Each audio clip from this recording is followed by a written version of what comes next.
The swearing in at Government House of myself, the Deputy Prime Minister and the Treasurer. Of course, we also had Parliament. Last night I met extensively with my colleagues, the Deputy Prime Minister, the Leader of the Government in the Senate, the Deputy Leader in the Senate, as well as the Treasurer, Chris Bowen. And we've been discussing at some length the composition of the ministry of this government. And those discussions, of course, have continued this morning. The new executive will be sworn in next Monday here in Canberra, subject, of course, to Her Excellency's availability.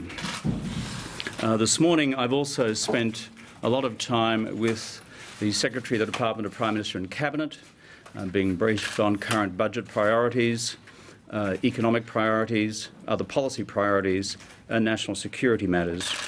And this afternoon there will be a full briefing by the range of government officials beyond PMNC here in the Cabinet room, together with a briefing on national security by the full range of officials as well.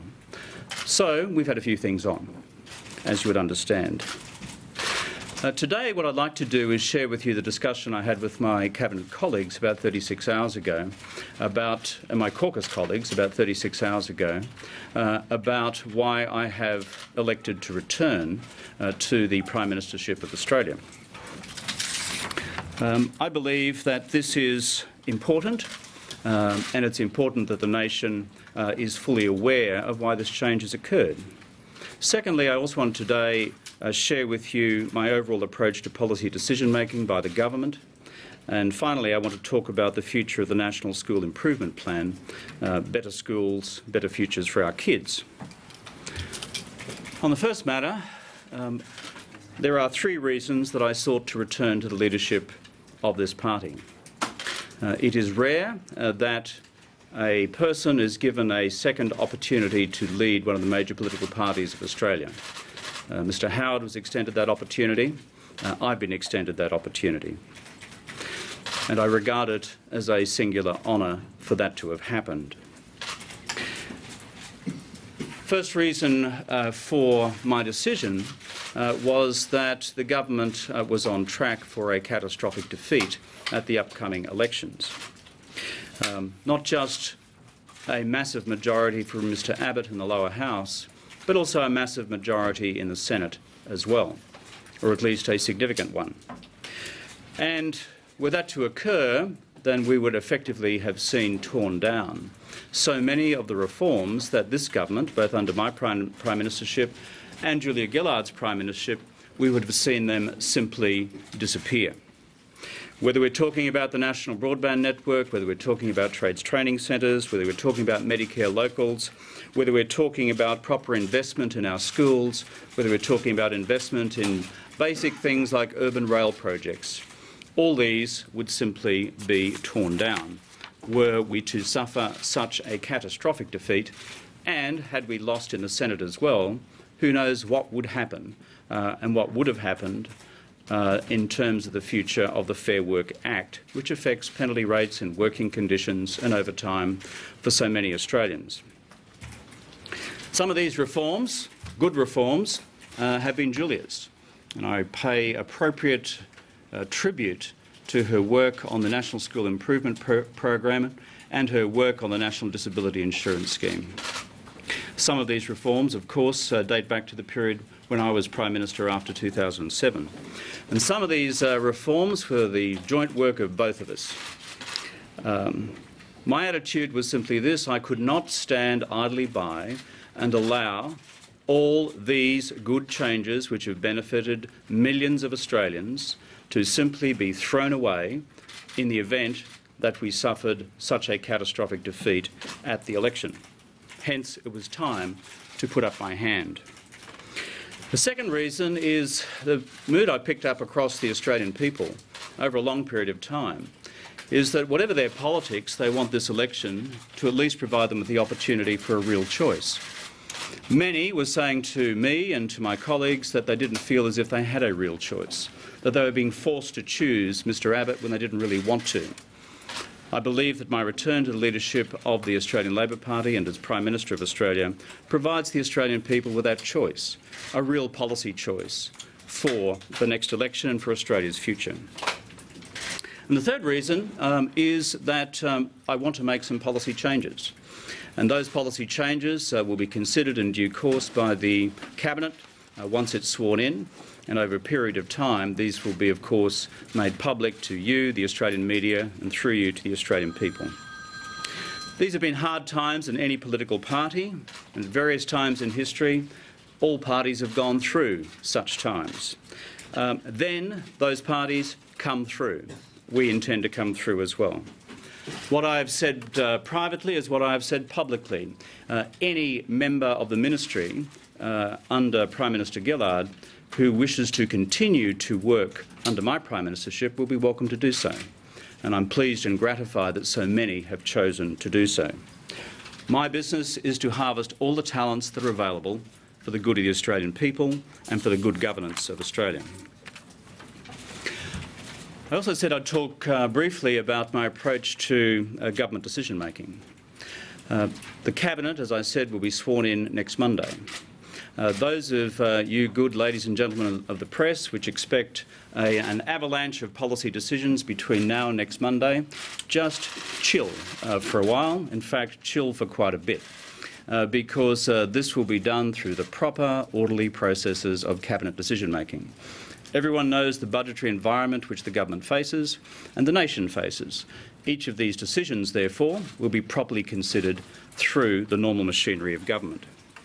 If I have learnt one thing from my previous period as Prime Minister, and I've learnt quite a lot from my previous period as Prime Minister, one of the things I have learnt is the absolute importance of proper, orderly consultation with Cabinet colleagues on any major decision of the government. We can all say it's too busy, there's a global financial crisis going on, sorry colleagues, don't have time, we've got to save the banks from falling. These all seem pretty good justifications at the time, but frankly, decision-making is always much better when it can be done collegiately. I'd also like to mention, before I take questions from you, the government's approach to the National School Improvement Plan. I've spent a lot of time with my colleagues, the Deputy Prime Minister and Treasurer, Senator Penny Wong and Senator Jacinta Collins, on a discussion last night and this morning on the future of the National School Improvement Plan. This, up until now, has gone by the name of Gonski. I know David Gonski.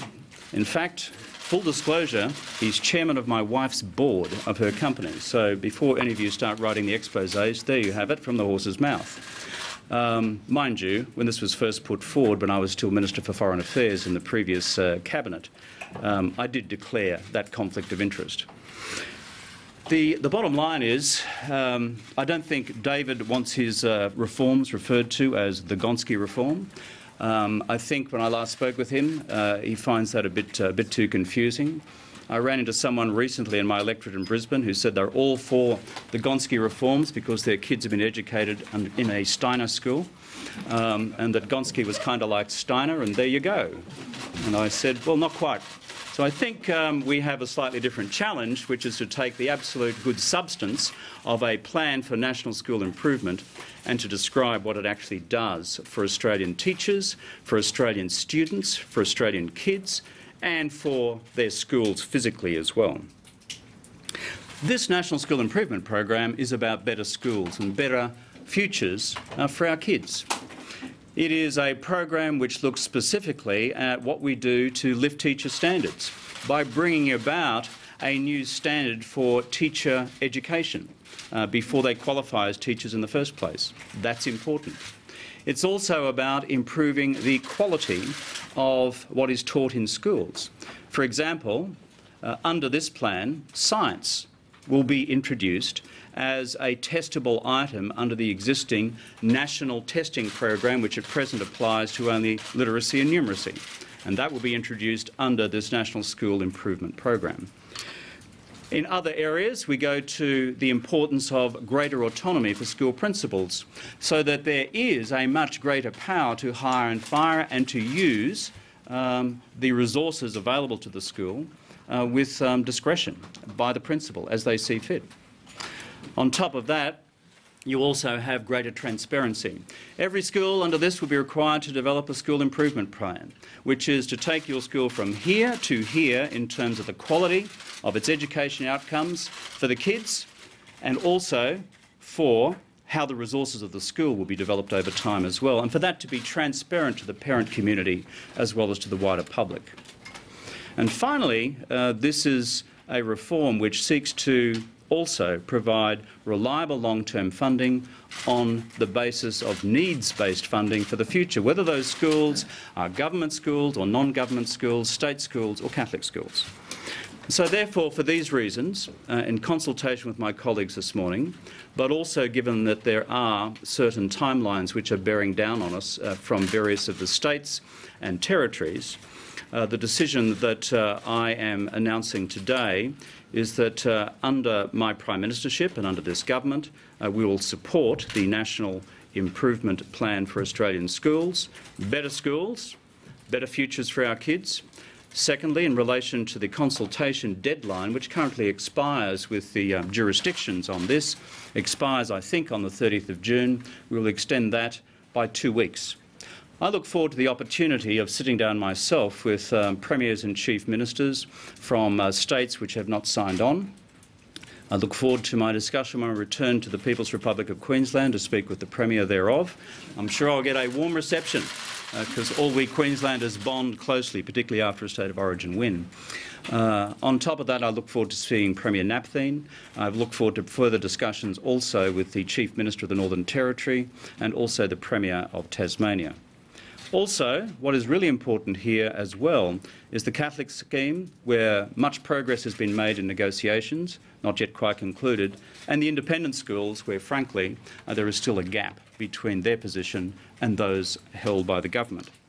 This is an important item of reform. It's a major item of reform. I pay tribute to my predecessor for the work she and Minister Garrett have done on it, and because of the urgency of decisions and timing surrounding decisions, that is why I have made it clear today that under my Prime Ministership this policy direction will continue. I'm concerned about making sure we have proper certainty for future funding, that we have also the parallel guarantee of the improvement of the education outcomes of Australian schools and for their kids. Finally, the government's about bringing the country together, not dividing it. I know my political opponent is pretty good at that sort of thing. I think it's time we all came together. I look forward to spending some time with the business community pretty soon. I look forward to spending some time with the leaders of the trade union movement pretty soon. I look forward to actually having a civilised policy discussion, even if in private, with the Leader of the Opposition on some of the big challenges facing the country's future. And I look forward very much to an open public debate with Mr Abbott at the National Press Club in the next week or so on the question, to start off with, of debt and deficit. I've heard a million questions in there. Let's have it fully and out in the open at the National Press Club. You folks in the National Press Club, you set out the rules. I'm relaxed. Sometime next week, sometime the following week, but let's actually have a debate about the facts. Over